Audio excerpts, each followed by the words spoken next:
जब हम इस विषय पे बात करते हैं doctor Bahl about cyber crime, तो एक टर्म काफी यूज होता है जो मैंने काफी बार सुना है, उसे कहते हैं सोशल इंजीनियरिंग। इसके बारे में कुछ बता सकते हैं, ये होता क्या है और कैसे किया जाता है?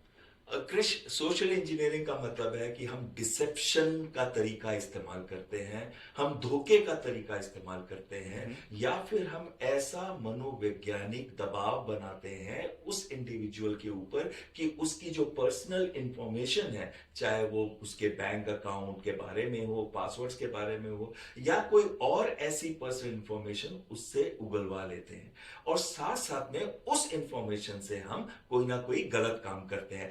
ये भी कर सकते हैं कि हम उसे ब्लैकमेल करें, या उसके द्वारा हम किसी और को ब्लैकमेल करें। तो ये इंफॉर्मेशन बहुत वाइटल होती है। अगर हम गलत तरीके से इसका इस्तेमाल करते हैं तो दूसरे के ऊपर बहुत दबाव बन जाता है। इसको कहते हैं सोशल इंजीनियरिंग। अच्छा, कोई एग्जांपल दे सकते हैं? हाँ, बिल्कुल। अभी हाल ही में मीडिया में आया था, जैसे हिंदुस्तान एरोनॉटिक लिमिटेड है। हम्म।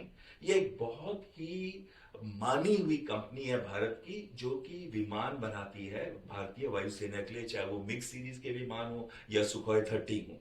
तो ये कंपनी ने कुछ ऑर्डर दिए थे। वो ऑर्डर दिए थे एक अमेरिकन कंपनी को, जिसका नाम इंजीनियरिंग शब्द से शुरू होता था।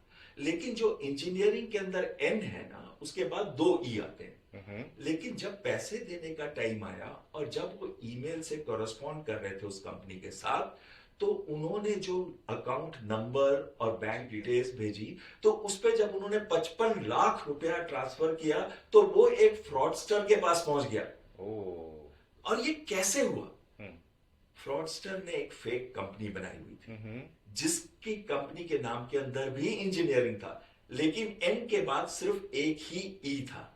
अब उसने ये डिसेप्शन, एक धोखे का तरीका अपनाया, और उससे क्या किया कि एक ऐसी कंपनी बनाई जो कि फेक थी, और उसके बाद उसके जो बैंक अकाउंट हैं या डिटेल्स हैं वो आपको भेजे, और आपने पैसा वहां भेज दिया, ना कि ओरिजिनल कंपनी को। तो जब एचएएल के जैसे मानी हुई कंपनी ये कर सकती है, तो एक आम आदमी के साथ तो धोखा रोज ही हो रहा है। हमें पूरे टाइम चौकन्ना रहना पड़ेगा। हमें पूरे टाइम चौकन्ना रहना पड़ेगा।